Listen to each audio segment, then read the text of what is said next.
अस्सलाम वालेकुम। मेरा नाम सनाउल्लाह खान है और आप देख रहे हैं मेरा YouTube channel S Khan academy. अच्छा, आज हम बात करेंगे कि एमटीएच 603 के इम्पोर्टेंट लेक्चर्स जो हैं, इम्पोर्टेंट टॉपिक्स जो हैं, उनसे रिलेटेड कि हमें मिड में कैसे तैयारी करनी है और कैसे हम अच्छे मार्क्स ले सकते हैं। ठीक है, सबसे पहले तो मैं आपको वेलकम करता हूँ और अपने चैनल पे जो न्यू हैं उनसे रिक्वेस्ट करूँगा कि मेरे चैनल को सब्सक्राइब कर लें और साथ में बने हुए बेल आइकन को प्रेस कर दें ताकि मेरी आने वाली हर नई वीडियो जो है वो आप तक सबसे पहले पहुंच जाए। सबसे पहले बात करते हैं कि एमसीक्यूज़ हमने कैसे करने हैं। एमसीक्यूज़ आपने पास पेपर लाज़मी करने हैं क्योंकि काफ़ी ज़्यादा उसमें से आ जाते हैं, ठीक है? जो आपके मिड के पास पेपर हैं उनमें से आपने कर लेने हैं, ग्रुप्स में चल रहे होते हैं, ठीक है? तो उसमें से आपने ले लेने हैं, आपने मैसेज करना है तो आपको कोई ना कोई प्रोवाइड कर देगा, ठीक है? मैं कोशिश करूँगा कि ग्रुप का लिंक जो है वो डिस्क्रिप्शन में आपको दे दूँ। उसके बाद शॉर्ट और लॉन्ग की बात करते हैं, तो शॉर्ट में डेफिनेशंस तो आती नहीं हैं, ठीक है? कुछ जो मतलब हैं जैसे कि न्यूटन-रैफसन फ़ॉर्मूला हो गया या इस किस्म के जो फ़ॉर्मूले हैं, वो कहते हैं कि ये टाइप करो, राइट करो। सबसे पहली बात तो आपने जितने भी मेथड हैं, उनके फ़ॉर्मूले आपको याद होने चाहिए, यानी कि रटे होने चाहिए, ठीक है? चलते हैं अब अब यहाँ पे जैसे आपके पास मतलब नंबर सिस्टम है, बाइनरी है, ऑक्टल है, डेसिमल है, हेक्सा डेसिमल है, तो इसमें मतलब कन्वर्जन आनी चाहिए आपको कि हम डेसिमल से मतलब बाइनरी में कैसे कन्वर्ट करते हैं, ठीक है? उसके अलावा मैं आपको ऑलरेडी बता चुका हूँ कि मतलब अब यहाँ पे मतलब इसमें से उसकी डेफिनेशन पूछ सकते हैं, जैसे इन्हेरेंट एरर है, लोकल राउंड ऑफ एरर है, लोकल ट्रंकेशन एरर है। इनकी डेफिनेशंस पूछ सकते हैं या पूछ सकते हैं कि कितने टाइप के एरर होते हैं, ठीक है? शॉर्ट क्वेश्चन में भी पूछ सकते हैं। फार्मूले ये आपको पता होने चाहिए, ठीक है? और उसके अलावा यहाँ पे पॉलिनॉमियल की डेफिनेशन, ये छोटी-मोटी डेफिनेशन है, इसको वैसे भी आपने रीड कर लेना है क्योंकि इसमें से एमसीक्यूज़ भी आ सकते हैं, ठीक है? और उसके अलावा ये एज़ अ शॉर्ट क्वेश्चन भी बहुत इम्पोर्टेंट है, ये इसके जो फैक्ट्स हैं, ये एज़ एमसीक्यूज़ आपने रीड कर लेने हैं। उसके बाद इसमें से मतलब डायरेक्ट मेथड कौन-कौन से हैं, इटरेटिव मेथड कौन-कौन से हैं। इसमें से आपसे एमसीक्यूज़ पूछा जा सकता है या जैसे ये भी पूछा जा सकता है कि जो डायरेक्ट मेथड हैं वो कौन से हैं, एज़ अ शॉर्ट क्वेश्चन भी पूछा जा सकता है। इस किस्म की डायग्राम्स वगैरह नहीं आएँगी, ठीक है? अगेन आपको बता रहा हूँ कि आपको जस्ट और जस्ट अगर फ़ॉर्मूले याद होंगे तो आप उसको मतलब मेथड याद होगा तो आप कुछ भी उसका मतलब कोई भी क्वेश्चन आ जाएगा किसी मेथड से रिलेटेड तो आप कर सकते हैं। अब जैसे कि ये बाइसेक्शन मेथड है, अब इसका दूसरा नाम बोल्ज़ानो मेथड, मतलब ये आपसे पूछा जा सकता है कि बाइसेक्शन का सेकंड नेम क्या है?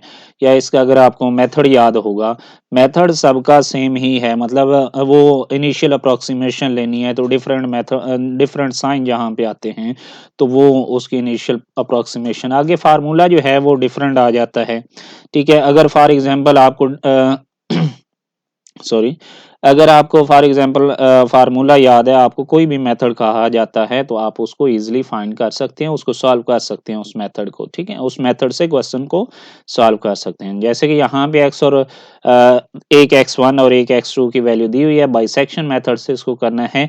और हाँ, लॉन्ग क्वेश्चन भी जो है वो या तो आपको हाफ सॉल्व करके दे दिया जाएगा या आपको कहा जाएगा कि इसकी जैसे कि आपकी था असाइनमेंट में 3 क्वेश्चन थे और तीनों 3-3 इटरेशन तक थे।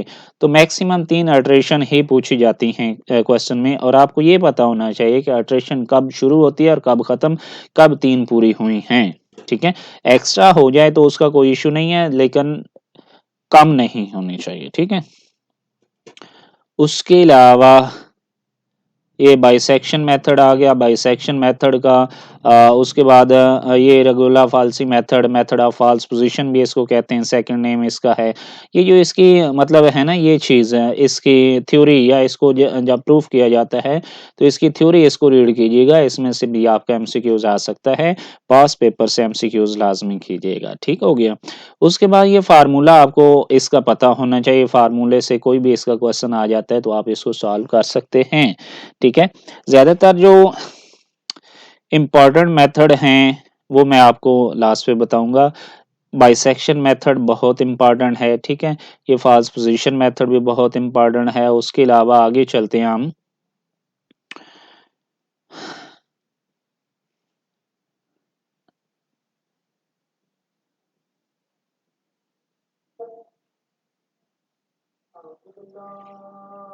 अजान हो रही है, मैं थोड़ा सा इसको स्टॉप कर लूं।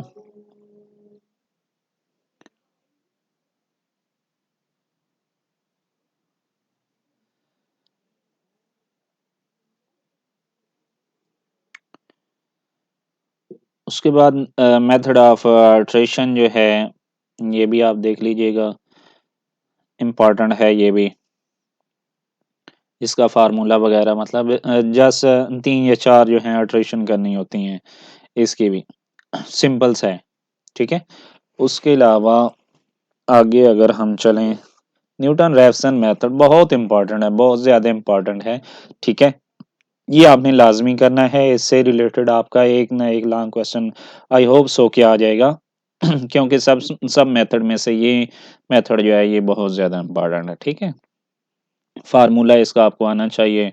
एज अ शॉर्ट क्वेश्चन भी आपसे पूछा जा सकता है, लॉन्ग क्वेश्चन भी पूछे जा सकते हैं, ठीक है।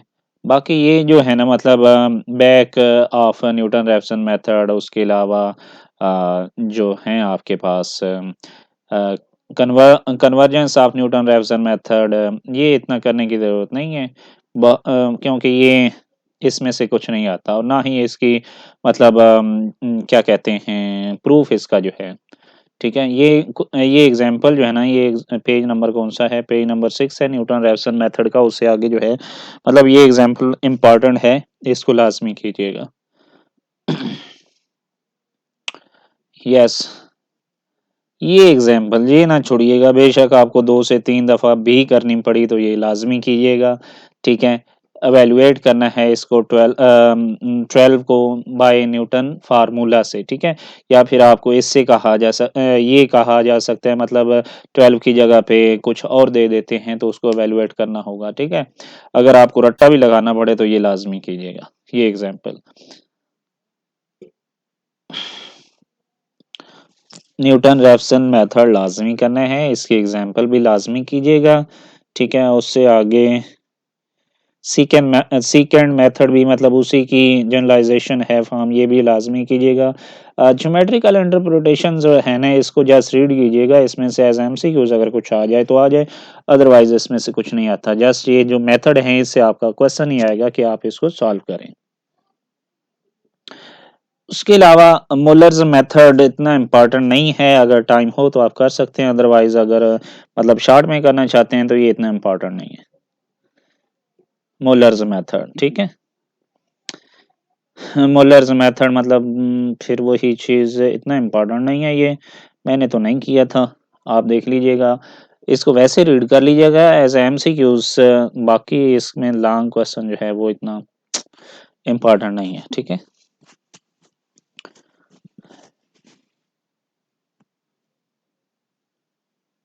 उसके अलावा आगे चलते जाते हैं ये हम। हाँ जी, गॉसियन एलिमिनेशन मेथड इम्पॉर्टेंट है। मैं अगेन कह रहा हूँ कि कंसेप्ट बना लें, इसका जो फार्मूला है वो अगर आपको किसी भी मेथड का फार्मूला आता है तो जस्ट 2 या 3 अल्ट्रेशन आपसे पूछी जा सकती हैं। अभी तक जो हमने देखे हैं उसमें फॉल्स पोजीशन मेथड, ठीक है, बाइसेक्शन मेथड भी, second method, Newton Raphson method, ये इंपॉर्टेंट है, ठीक है। न्यूटन रेफसन मेथड इन सबसे ज़्यादा इंपॉर्टेंट है। ये गॉसियन एलिमिनेशन मेथड भी बहुत इंपॉर्टेंट क्योंकि ये इजी सा है, तो इजी इजी क्वेश्चन जो है ना वो मतलब जो पेपर है उसमें इसके ज़्यादा आते हैं क्योंकि ये लेंथी है ना, आपको पता है कि क्वेश्चन इसके लेंथी हैं। तो जस्ट 2 या 3 अल्ट्रेशन जो हैं वो आपको कहेंगे कि ये करें, ठीक है। ये एलिमिनेशन गॉसियन एलिमिनेशन मेथड बहुत इंपॉर्टेंट है, लाजमी कीजिएगा। इससे आगे एक मेथड है, कौन से वाला है, मैं आपको चलते हैं आगे।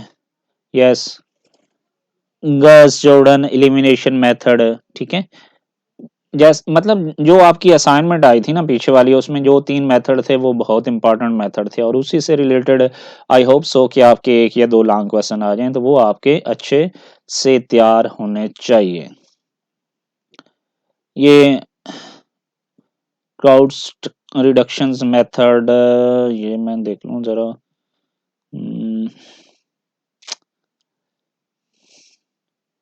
नहीं, इतना ये इम्पोर्टेंट नहीं है। टाइम हो तो कर लीजिएगा, अदरवाइज़ छोड़ दीजिए बेशक, इतना इम्पोर्टेंट नहीं है। जैकोबी मेथड बहुत इम्पोर्टेंट है, इसको लाज़मी कीजिएगा, लाज़मी, लाज़मी, लाज़मी कीजिएगा। न्यूटन रैप्सन मेथड और ये वाला बहुत इम्पोर्टेंट है, ठीक है? ये लाज़मी कीजिएगा। उसके अलावा यहाँ पे नेक्स्ट गॉस साइडल इटरेशन मेथड,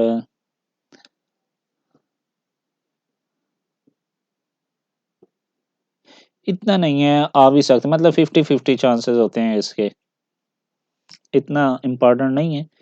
इतना इम्पोर्टेंट लेस भी नहीं है, इतना इम्पोर्टेंट भी नहीं है, मतलब दरमियान में ये आता है, तो कर लीजिएगा क्योंकि ये बहुत आसान आसान से हैं, ठीक है? तो ये कर लीजिएगा। मोलर मेथड, ग्राउड्स मेथड वो जो था वो इतने इम्पोर्टेंट नहीं है, ये गाज वाले इम्पोर्टेंट है। इससे आगे चलते जाएं तो रिलैक्सेशन मेथड भी इम्पोर्टेंट है, ठीक है? ये थोड़ा सा मतलब कंफ्यूज भी करता है लेकिन इम्पोर्टेंट भी है, ठीक है? इसका वो टेबल मतलब फर्स्ट 2 अट्रेशन वो पूछ सकते हैं या 3 अट्रेशन पूछ सकते हैं। ये थोड़ा-सा कन्फ्यूज़ भी करता है लेकिन इम्पोर्टेंट भी है क्योंकि हमारा भी क्वेश्चन आया था इसमें से, उस दफ़ा जो हमारे सेशन में थे, आए थे क्वेश्चन इसमें से। मैट्रिक्स इन्वर्जन जो है, आपको मैट्रिक्स दे के उसका इन्वर्स आपसे पूछा जा सकता है कि इसका इन्वर्स निकालें, ठीक है? तो ये आपने लाज़मी कर लेना है।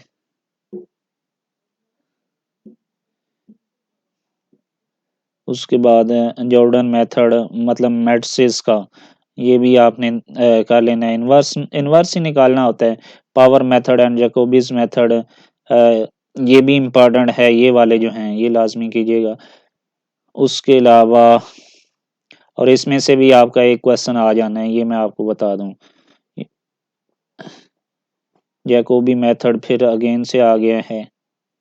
Jacobi method, Newton Raphson method बहुत इम्पोर्टेंट है, लाज़मी कीजिएगा, लाज़मी कीजिएगा, लाज़मी कीजिएगा, ठीक है? उसके अलावा नेक्स्ट अगर हम देखें तो ऑपरेटर भी यहाँ पे हैं कुछ, इंटरपोलेशंस, फाइनाइट डिफरेंस ऑपरेटर, इसको जस्ट रीड कर लीजिएगा। मतलब हाँ, ये वाला जो है ना, मतलब फॉरवर्ड डिफरेंस टेबल और उसके अलावा यहाँ पे इसकी ये एग्जांपल्स बहुत इम्पोर्टेंट है, ये लाज़मी कीजिएगा। फॉरवर्ड वाला ही आई थिंक सो यही आपके एक, हाँ, बैकवर्ड भी है तो इसको भी, इसकी भी ये एग्जांपल्स जो है ना, मतलब इसका टेबल हम कैसे बनाते हैं ये आपको पता होना चाहिए और इसकी एग्जांपल तो इतनी ज़्यादा नहीं है। सेंट्रल डिफरेंस, इसको जस्ट रीड कर लीजिएगा कि ये क्या चीज़ है। बाकी शिफ्ट ऑपरेटर ई जो है, ठीक है? और इसमें डिफरेंशियल ऑपरेटर डी कैसे, मतलब इसको D square F of x किसके इक्वल है, ये एज एमसीक्यूज आपके आ सकते हैं। बाकी इसका ये जो छोटे छोटे प्रूफ है ना, ये वाले यहाँ पे हैं, ठीक है? ई वाले जो हैं ये प्रूफ बहुत ज़्यादा इंपॉर्टेंट है, एज अ शॉर्ट क्वेश्चन तो ये आपके आ सकते हैं। हमारा सिलेबस तो यहाँ तक ही था, ये आगे interpolation Newton forward difference method जो था हमारा फाइनल में था, हमारा यहाँ तक था, मतलब पेज नंबर 123 तक था। तो आई होप आपको इसकी कुछ आपके लिए कुछ हेल्पफुल हो। फिर मैं बता देता हूँ, bisection method, Newton Raphson method, Jacobi method, elimination, गाज गाज एलिमिनेशन मेथड, सीकेंड मेथड, ठीक है? ये और सब मेथड्स के आपने फार्मूले याद कर लेने हैं। फार्मूले अगर आपको याद होंगे तो फिर आप इजीली उसको मतलब कोई भी क्वेश्चन हो तो वो आप सॉल्व कर सकते हैं। बीच में 1-2 एग्जांपल्स मैंने कही हैं, बहुत ज़्यादा इम्पोर्टेंट है, मतलब वो न्यूटन रेफसन वाली जो एवेल्युएट था 12 square root by Newton Raphson method, बहुत ज़्यादा इम्पोर्टेंट है। वो आपकी एग्जाम्पल है, ठीक है। आई होप सो कि वो पेपर में आ जाए आपके, ठीक है। तो thank you so much for watching. Allah हाफिज़।